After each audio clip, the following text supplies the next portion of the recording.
Good morning. We begin today's Daf Lamed Zayin in Batsheva Pava of Basra. We begin by thanking our sponsors. We thank Batsheva Pava of Hashmonaim in Israel for sponsoring all of the shiurim and all the drashas of the month of Tammuz in commemoration of their father, Reb Shlomo ben Yehuda Aryeh Vegh of Philadelphia on his first Yahrzeit. We mentioned Reb Shlomo was a child survivor of Aushwitz and talmid muvhak of Reb Michel Ber Weismendel. He left, Baruch Hashem, over 90 descendants who are yireh Shamaim. May his Neshama have an aliya. May the family have an Neshama.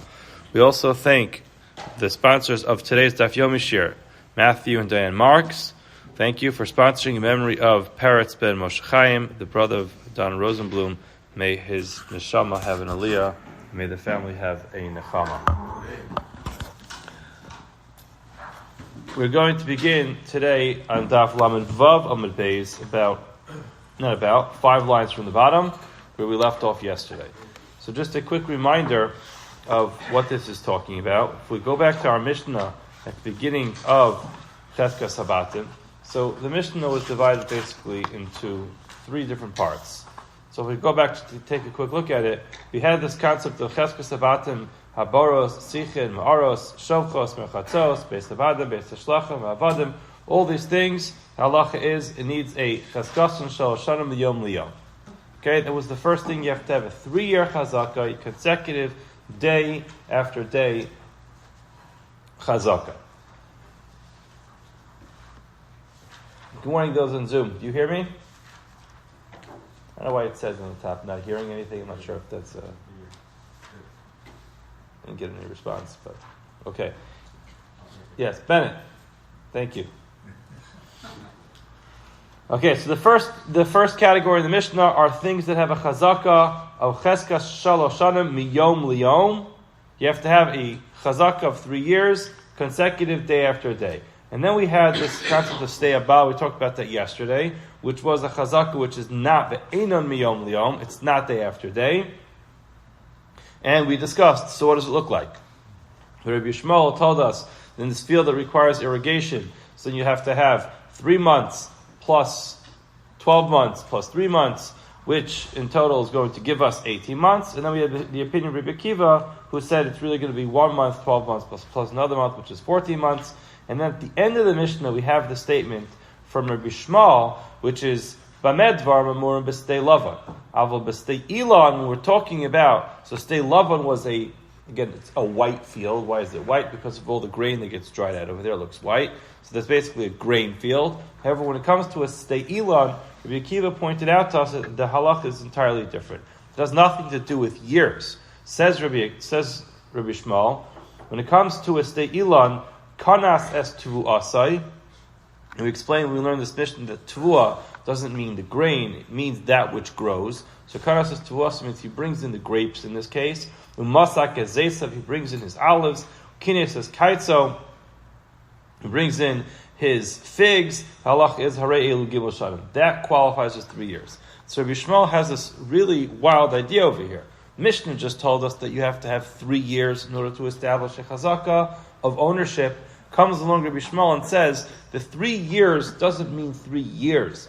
3 years means 3 significant actions in the field which demonstrate ownership over the field. And says Rabbi Akiva, you can actually accomplish all of that in a short amount of time, all within 1 year. Because if you have within 1 year different seasons, and during those different seasons, you have one season when the grapes are ripe, another season when the olives are ripe, another season when the figs are ripe, you go ahead and harvest everything. You cut off all the fruit in the proper time and bring it in. So those 3 significant actions qualify as 3 years. That's what our Gemara is going to be dealing with right now. So again, 5 lines from the bottom. Amar Rabbi Shlomo, Bamedvar Mamurim B'stei Halavan. When is this true that you have to have 3 years?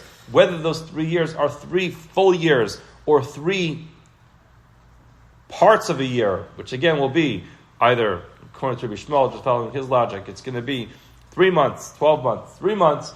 That's all talking about a field that has grain. However, when it comes to our fruits, as we just mentioned, you can do it all in 1 year. Amar Abaya. Abaya says the following. Mid Rabbi Yishmael Nishma L'Rabbanan. So he makes an important point to understand about how to understand Rabbi Yishmael's opinion. There is no opinion of the Rabbanan that's listed in the Mishnah. Rabbi Yishmael makes a statement, and the Gemara just assumes that the Chachamim disagree with Rabbi Yishmael. The question is, on what do they disagree? Where is this machlokes? Where is this dispute? So says Rabbi, if you pay close attention to the idea that Rabbi Yishmael is bringing out over here, you'll understand the chiddush, the novelty of Rabbi Yishmael, and you'll understand which point is his point. However, you'll also understand which point is muskam lakal, which point is agreed upon by the chachamim. We'll explain that in a minute. So he says, and this is where here's where we will illustrate the difference of opinion between Rabbi Yishmael and the Rabbanan. Hayu lo shloshim ilanos mimata asara lebeisa. You have 30 trees, and they are planted in a way where they're divided for 10 for each beisa. So if you remember last week, we learned an amud of Gemara in Maseches Bava Basra, and I brought in a bunch of papers with charts and math on it. And the basic premise of that idea was that when you plant, the way that you plant is you're going to have a beisa, which is a 50 by 50, and you're going to plant 10 saplings, 10 small trees within that beisa. So you're basically dividing the 2,500 square amos into 10 different trees, and that's how you're going to plant it. And we got caught up in the math of exactly how that works last week. That's not today's topic. Today's topic is much more simple. We're just saying, just remember that in an area of a beisa, one plants 10 trees. Now, hayulo shloshim ilanos, a person had 30 trees. Mimata, in this planting area of asar lebeisa, he followed protocol. He planted his trees to code. What did he do? 10 of these saplings for each beisa. Now, achal asara b'shanazu, this person, achal, in other words, he reaped the benefits. He ate or he used 10 trees during year 1, v'asara b'shanazu, and 10 trees during year 2, v'asara b'shanazu, and 10 trees in year 3, harezu chazaka. The chachamim are going to agree that is a chazaka. So let's just explain this. There are two main points that Rabbi Yishmael makes in our Mishnah. One point is that you could focus on one particular area of the field at a time. So therefore, starting off with grapes, if you'll focus on grapes, just focusing on the grapes and cutting off the grapes and bringing them into your house is considered a significant enough act that it would count towards the chazaka. Now hold on a second. Within this field, in another area, you also have olives. And within this field, in another area, you also have figs. So how could it be that you're just focusing on the grapes and that's a significant enough action? You didn't do anything in the rest of the field. Says Rabbi Yishmael, that's not a problem. Because right now, the grapes are ripe. And therefore, I don't have to worry about the olives are not ripe yet. I don't have to worry about the figs are not ripe yet. So the fact that I focus on what's ripe today and completely ignore the rest of the field is not a problem according to Rabbi Yishmael. Says Abaya, the Chachamim don't disagree with that. The Chachamim also agree that you don't have to harvest every single fruit in the entire field for it to count as a significant chazaka. You could just do what's available right now. So therefore, if you have this area of 30 trees, why? Because it's 3 beisas, and therefore you have 30 trees planted. If 10 of those trees bear fruit and are ripe, and you bring in those fruit, even though you didn't bring in the fruit of the 20 other trees, that's okay. That's fine. The second point Rabbi Yishmael made was that all of this can be done in 1 year. On that point, the Chachamim disagree. The Chachamim say you cannot make a 3-year chazaka in 1 year. That's the point of contention between Rabbi Yishmael and the Chachamim. So essentially what Rabbi is pointing out is, let's really understand the machlokus between Rabbi Yishmael and the Rabbanan. And it's interesting, the Rabbanan didn't say a word in the Mishnah. But Abaya's understanding that the major chiddush of Rabbi Yishmael is not that you don't have to actually bring in the fruits of every single tree every single season, because it doesn't make sense. How am I supposed to bring in olives if they're not ripe yet? So you bring in what's ripe.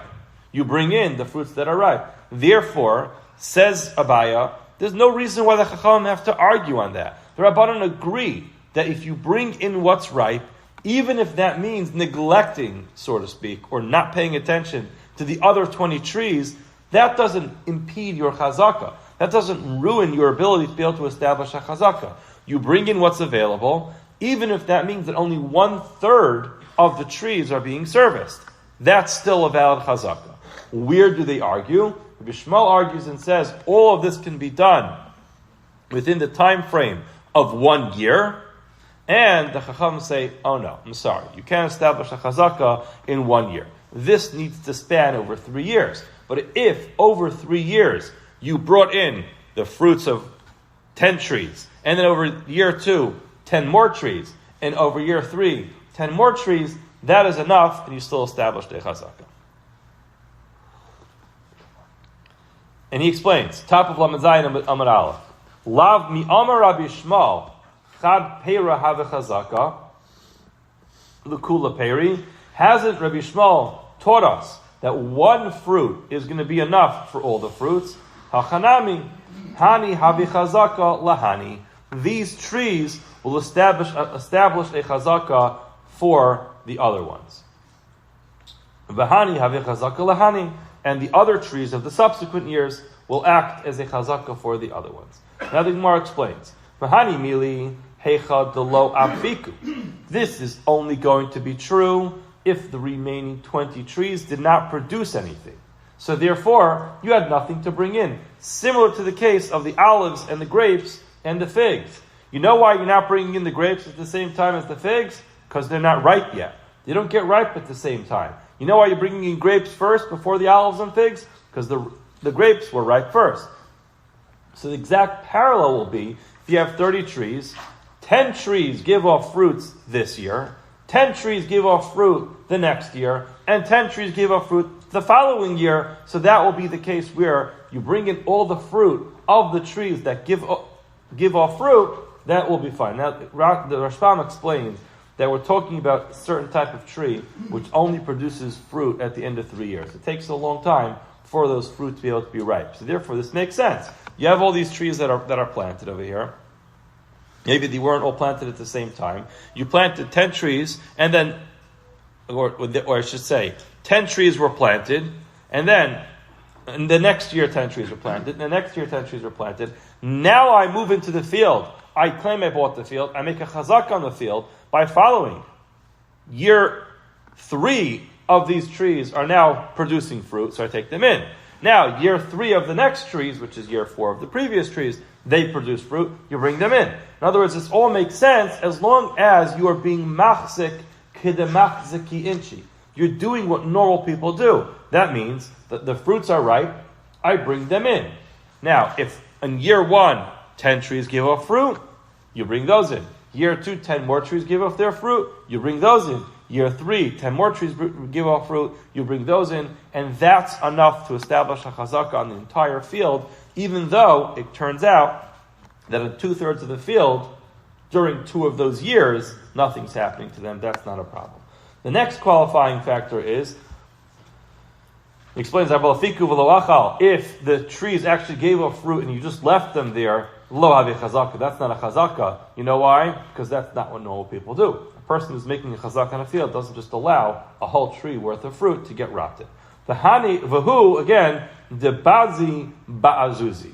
So the Gemara explained, this also has to be where they are spread out among the field. And this is another, the reason why this is true is just because of a technicality problem. In other words, the simple translation of this means you have to be taking fruit off of these trees throughout the entire area of the field. So now you have this massive field, which is 3 besa, so it's 75,000 square amos. You have these 30 trees that are planted there. You have to be choosing from 10 trees scattered throughout the entire area. But if you're just going to take from one specific field and leaving over the other two, the halacha is that you don't get a chazaka. You know why? Because each one of these areas has its own identity as a field. So essentially, I made a chazaka on one field for 1 year. Then I abandoned that field and went to another field and made a chazaka for 1 year. Then I abandoned that field and made a chazaka on the other field for 1 year. And you can't just do the math of 1 plus 1 plus 1 equals 3, because it's not 1 plus 1. It's 1 and a story. 1 and a story, 1 and a story. Therefore, if you have these 10 trees that are scattered, and it would make sense that the way that people plant it is, they don't necessarily want to plant everything all together. So they plant it and they scatter throughout the whole field. Maybe it's better for it to have more soil, but ultimately that's how they're going to scatter out throughout all the fields and over those years. Now we're going to get to this later in today's daf, but there's just a technical problem that happens with this, which we didn't have time to get into when we learned this case last week. But the halacha is that you dedicate one besa to 10 saplings.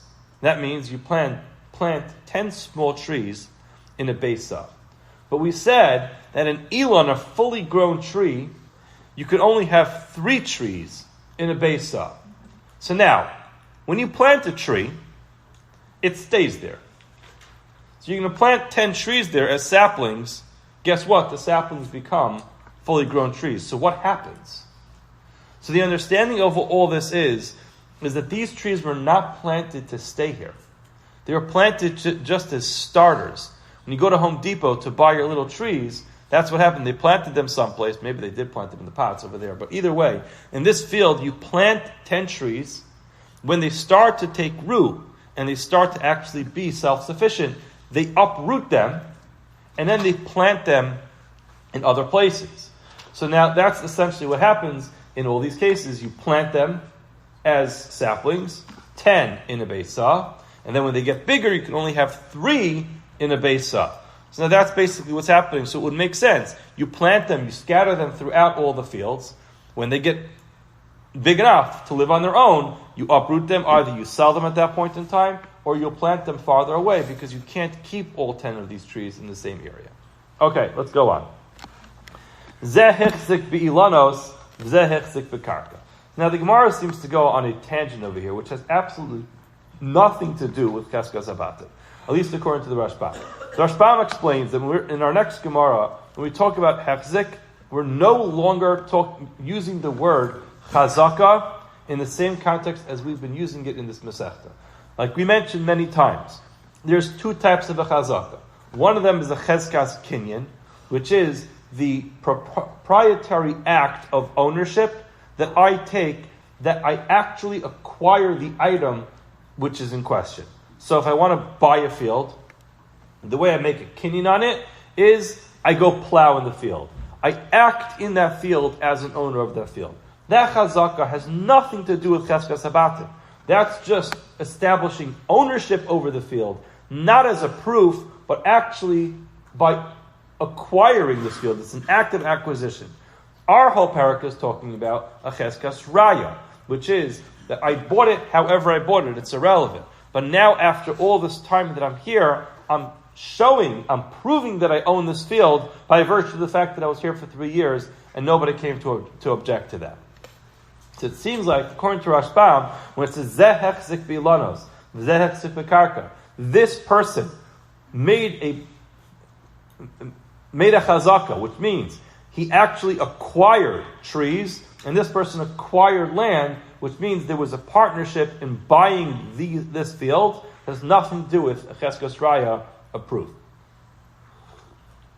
So let's speak about this case and understand it clearly, because it's going to be relevant for the rest of today's daf. So you have a partnership. This guy is selling his field. Now, instead of selling the entire field with everything in it, he divided the sale. He said, I'm selling the trees as one sale, and I'm selling the land as another sale.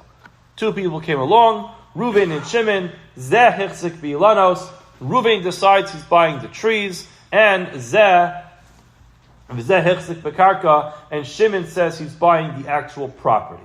So now, how does this divide work? Amar of Zvid. Zvid says, Zeh kana ilanos. Ruvain owns the trees. V'zeh kana karka. And Shimon owns the land. Nothing is shared.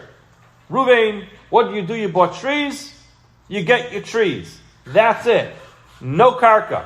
There's no buy trees, get some free karka. That's not how it works. You buy a tree, you get the tree. Shimon bought the karka, he gets the property. So Maskefla Rav Papa. Rav Papa asked for Zvid. In Cain, if that's how it works, what you're telling me is, Ein lo labal ilanos bekarka klum.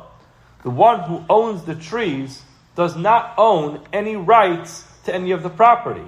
So then, if that's the case, Leimale bala karka, in our case we called him Shimon, so let the owner of the karka say, lebal ha'ilanos, to the owner of the trees, akar ilancha, uproot your trees, shakal, take them, vizil, and get lost. Why? Because you own no property over here. Now, the Rashbam explains that everybody agrees that while the trees are alive, then he gets to keep them there. Why? Because a tree is only a tree as long as it has the ability to be a tree. Right? Once you uproot the tree from the ground, it's wood. It's not a tree anymore. So in other words, the Rashbam points out that everybody agrees that he could keep the trees there while they're alive. The question just is, what happens when his tree dies? Does he have the right to replant another tree there or not? So Rav Papa is telling Zvid, you told me that what I bought is a tree and nothing else. So that means if my tree dies, then the owner of the property could say, hey, listen, I'm not interested in hosting a dead tree on my property. Take your tree out of here and get lost. Now the owner of the tree cannot replant a tree because he owns no property. Yes, he owns a tree. And yes, he has the right to keep his tree there. And he has the right to have a tree that has the ability to be able to function and to be able to produce fruit. But you can't replant a tree there because you own no property there. But the problem just is, Zvid seems to agree that doesn't make sense. You can't just tell the guy to get rid of his trees. So El Amar Papa, the truth is no. Zvid would hold like that. He would say, once your tree dies, you lose it. El Amar Papa, so Papa argues under Zvid, and he says, Zekana ilanos v'chatzi karka. The person who buys the trees automatically gets the trees and chatzi karka and half of the land. The zekana chatzi karka, and the other person who bought the land, what does he get? He gets only half of the land. Now, why half? The Rashbam explains that half is a lav dafka term. Doesn't really mean 50% in this case. You see the Rashbam, Zekana ilanos v'chatzi karka, it's about 2/3 of the way down the Talmud. He says, lav dafka chatzi karka. It doesn't mean he gets the trees plus half of the land. Ela hatzarech leilanos tachteim ubeineim v'chutzu lehen kamali ora v'sala. He gets the amount of proper that he needs to be able to maintain his trees. So again, chatzi in this case, at the end, the Rashbam brings another opinion which says he does get half of it, but the simple understanding of the Gemara is that he doesn't get half the property. There's no reason why, because you bought trees, you get half the property. Although, it's really not today's topic, but the general halach is, once you buy 3 trees, it's assumed that you're buying a field, and therefore you do get a significant amount of property. If you buy 2 trees, then you just get the trees and not any property. But again, so according to Rav Zvid, 2 people together buy trees and karka. Ruvain buys the trees, Shimon buys the karka. Says Rav Zvid, you get what you get, and you don't get upset. You bought trees, that's what you get. That's it. You don't start to get any freebies of karka over here. Yes, your tree has the right to survive, but once your tree is dead, remember, that's all you bought. You bought a tree. Your tree is yours as long as it's alive. Once it's dead, you can pack it up and bring it to the dump. But ultimately, says Rav Papa, no, that's not true. You bought a tree, you also get the rights to the property underneath that tree. Okay. Pshita, now the Gemara goes on. Machar karka, a person sold karka b'shayir ilanos. It's important to understand that there's just a slight difference between this case and the previous case. And it's going to make all the difference. The previous case is talking about where there's one mocher, one person's making the sale, and there are two lekuchos. There are two buyers. So now, once the sale happens, the seller's gone. He packs up and he moves to Florida and he goes into retirement. And then the two people who bought his property, now they are figuring out how do they divide the trees and the property. In the next case that we're talking about, there's one mocher and one lokeach. The difference just is that the mocher didn't do a complete sale. He didn't sell the whole thing. He held some of it back for himself. The question just is, how does that work? So let's see. Pshita. It's obvious, says the Gemara, if machar karka v'shayir ilanos, if a person sold his property and he left over the ilanos. He said, I'm keeping the ilanos. I'm holding them for myself. Lefana for himself. Halacha is yesh lo karka. It's obvious that he still gets to keep the required amount of property that he needs for those trees. Now the Gemara says, Afilu Rabbi Akiva de Amar, mocher ba'ayin yafa mocher, hani mili gabe bar vados, de lo makkeshu ba'ara. So let me just explain this very, very, very quickly. In Parak HaMocher Sabayas, later on in this Pesachta, on Daf Samach Dalid, the Parak talks about when a person sells a house, what are the standard things that come along with the sale of the house? The halacha is that if he's selling a home, it does not necessarily come with a pit or a cistern that's going to be in the backyard. So now a person has a home, he puts it up for sale, and in the backyard he has a bar. I think the way that they explain it is a bar is self-sufficient. It's more tough ground, so you dig a hole and you can keep water in it by itself. A dus, I think, has to be reinforced because the land is much more weak. Basically the same idea. It's a cistern that you create in your backyard. Now when you sell the house, you don't sell those cisterns with the sale of the house. You get to keep it. Now the question just is, now that you're keeping this cistern in the backyard, how much else is left behind? Rabbi Akiva says, mocher ba'ayin yafa mocher. A seller who sells a home sells with a good eye, which means he's generous. It means I give you every possible thing that can be included in the contract, up until the things that are obviously not included in the contract. So now, it's obvious that I sold you the house. It's obvious that I held the cistern back for myself. The question is, did I also sell all of the property, or did I also leave a pathway towards my cistern behind that belongs to me? Says Rabbi Akiva, you sold the property ba'ayin yafa, you held nothing back for yourself other than that actual cistern. Now, you want to go in and get water or whatever else is stored inside your cistern, you're going to have to buy back the rights to walk through this property to get to your cistern. That's the Rabbi Akiva says it. Chachamim say no. Mocher ba'ayin rahu mocher. Person sells, he only sells what's required. He doesn't sell anything extra. No freebies. I sold you the house, you get the house. Comes with the backyard, you get the backyard. But you don't get my cisterns, and you don't either get the pathway to my cistern. I keep that for myself. So now the Gemara says, Afilu Rabbi Akiva.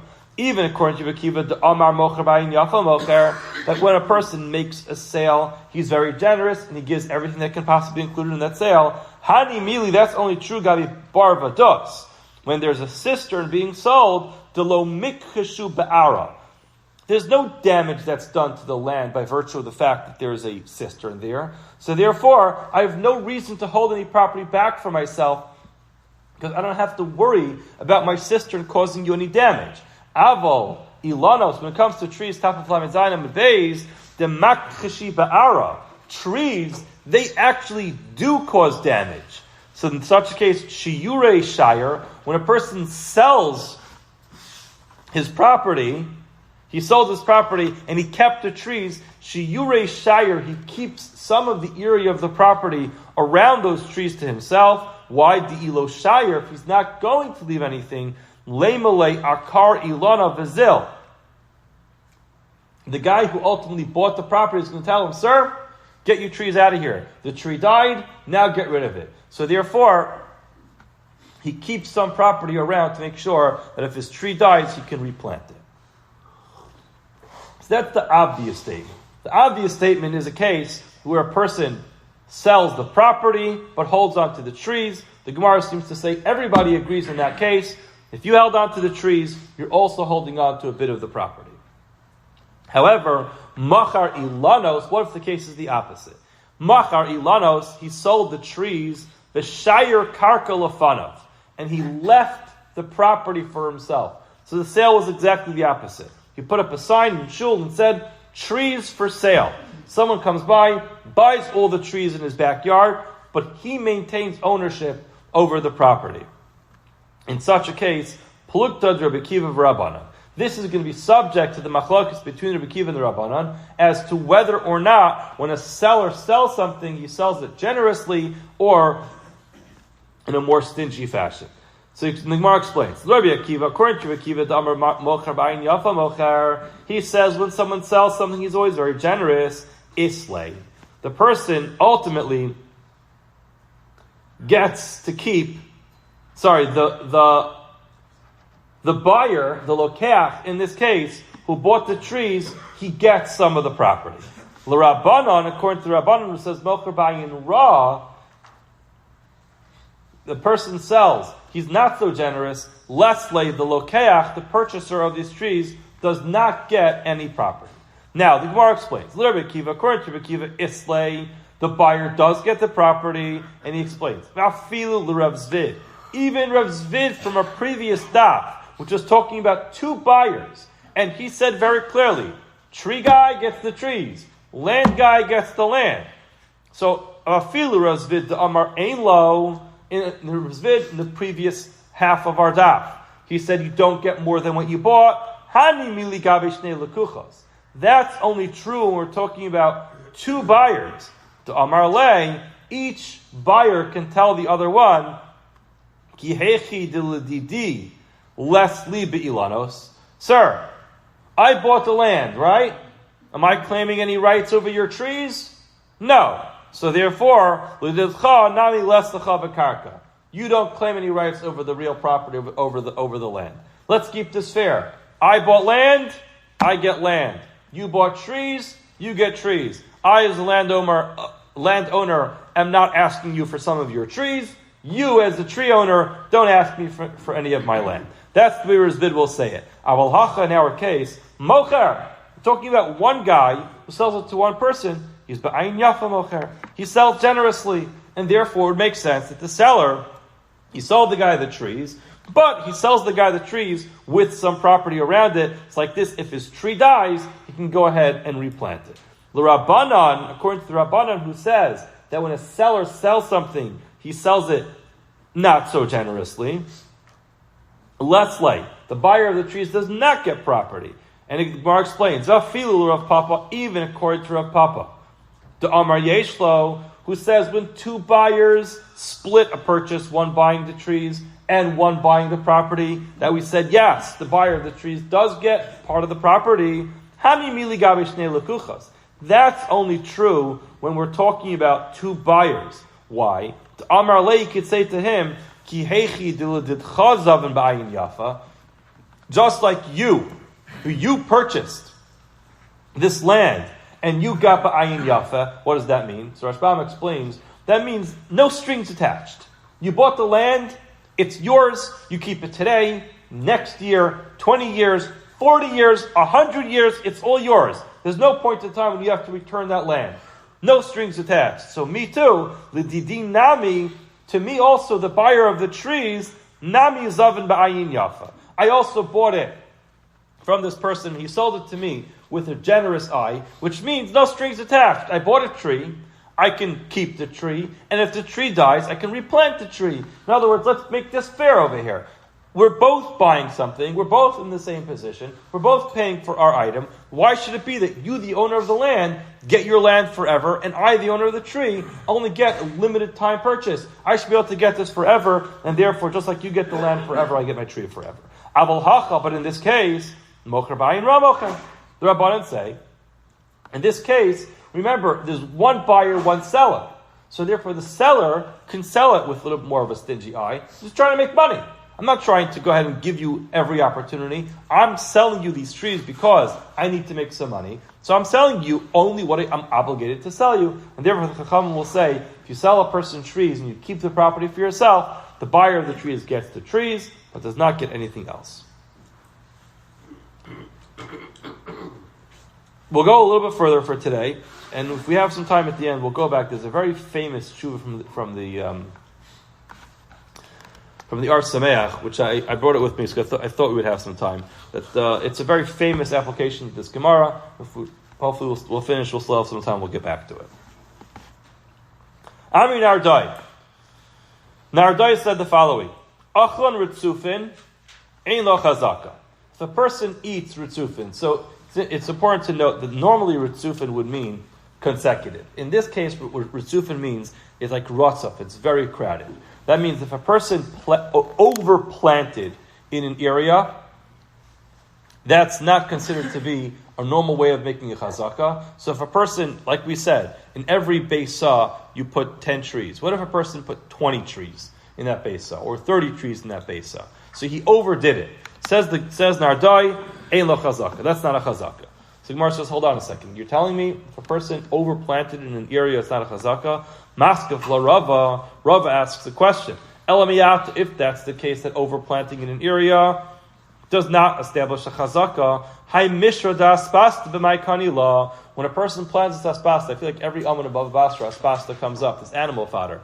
So how could a person make a chazaka on shachas or aspasta? By definition, that's what you do. You overplant, it starts to grow, and you don't care about the quality of the product because you cut it down prematurely anyway, because you're just giving it as animal food, so you cut it down. So how do you make a chazaka when you're planting aspasta? Clearly, at the beginning of our Masechta, it said that you can make a chazaka with this animal fodder. But my kanila. So the Rashbam actually points out this is not really a good question. The reason is because when we're talking about planting trees, you want to have good quality trees. The point of a tree is to have a good quality tree to be able to produce. Now, if you're going to overplant, it's not going to have enough of the soil to actually benefit from. It's going to ruin the quality of the tree. When it comes to aspasta, that's what you're supposed to do. You're supposed to plant it in sub-quality area because, again, you're not selling it to your local bakery. This is going to be animal food, and this is perfectly fine for animal food. So Rashbam explains that this question really was just like a springboard for Rava to argue, because he really argued on the whole idea. But ultimately, Ella Amar Rava, so therefore Rava said that can't be true.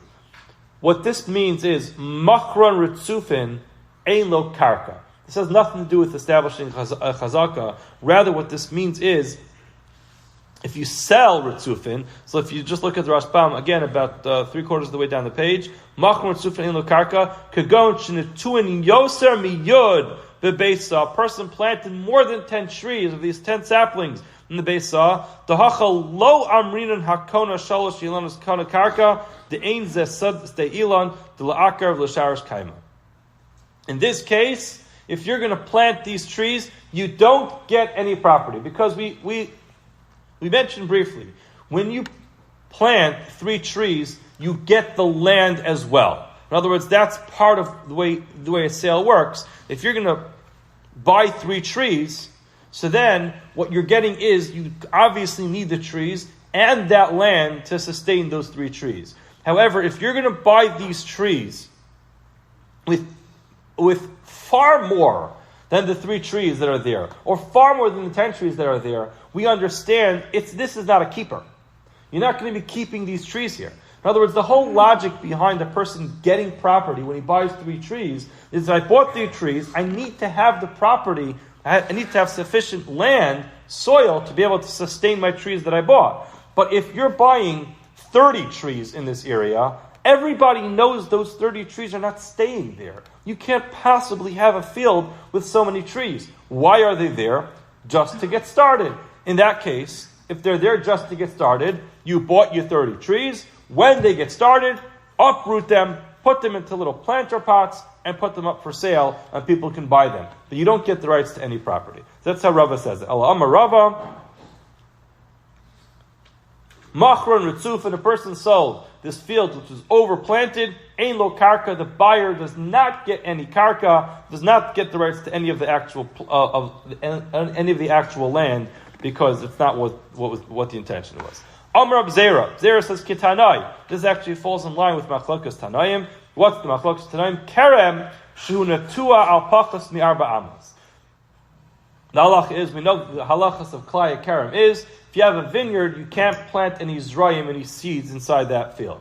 Now, what constitutes something as a Kerem? The halacha is, if it's going to be, you have every 4 amos, you have another row of these vines. So now you have a Kerem shuna tu al pachas mi arba amos. You planted a vineyard, and you did not keep 4 amos between every one of those rows. You did less than 4 amos. The halacha is, Reb Shimon Omer Eino Kerem.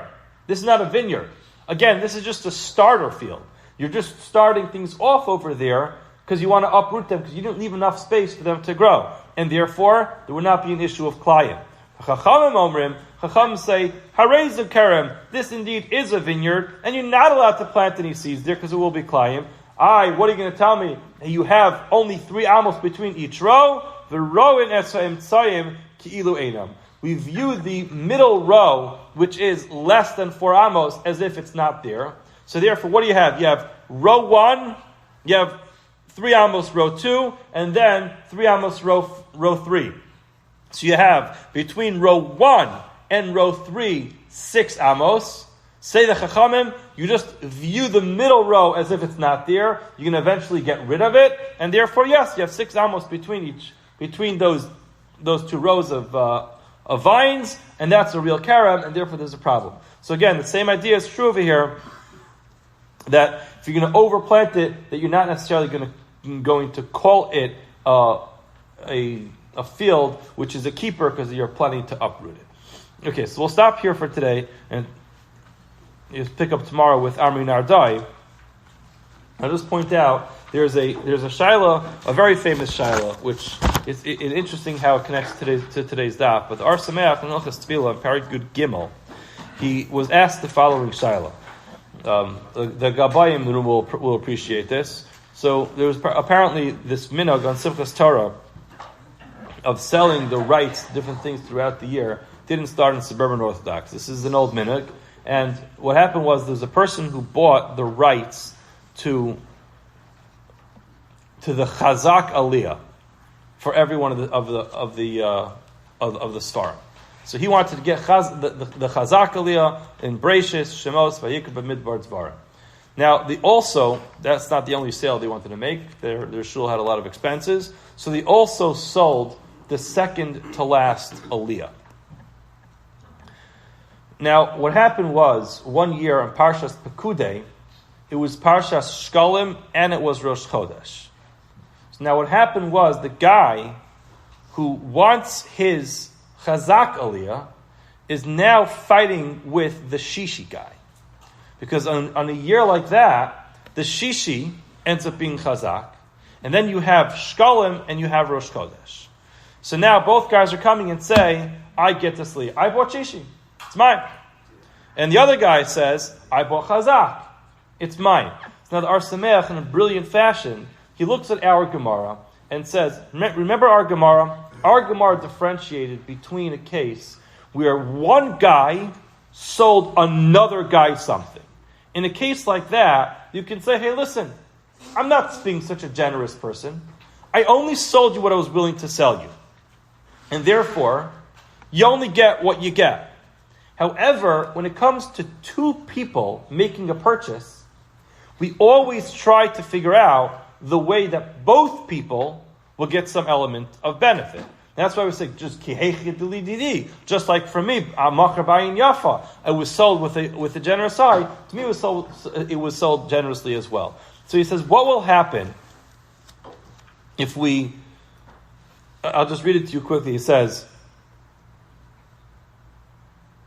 "Valzen nira li de ze gemara beperek cheskes abatim daf lamed zayin ze hechzik bilanos ze hechzik bekarka." This guy bought trees. This guy bought land. Upirish Rashbam, shnei lekuchos, 2 buyers, Sdei Ilan mi Adam Echad. Two people are buying a field of trees from one person.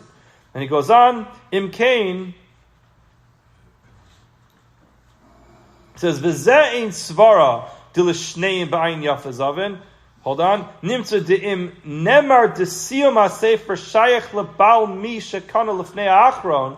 If you're going to tell me that the end of the sefer goes to the one who bought the second to last aliyah, im kain ein lebal siyum ha'sefer klum. What comes out is that the chazak guy gets nothing. Right? In other words, if you're going to give that guy his proper aliyah, the shishi guy or the second to last aliyah guy, what does the chazak guy get? Gets nothing. We never want to have a situation where one guy gets nothing. So therefore, if you'll say that the guy who says, I'm a chazak guy, I get every chazak aliyah, that guy can get the previous aliyah. In other words, they didn't sell all the aliyahs. This guy gets chazak, this guy gets the second to last aliyah. So you move that guy back one aliyah. He gets one aliyah, this guy gets one aliyah, the other guy gets his chazak aliyah, everybody gets something, and everyone walks away somewhat happy. In other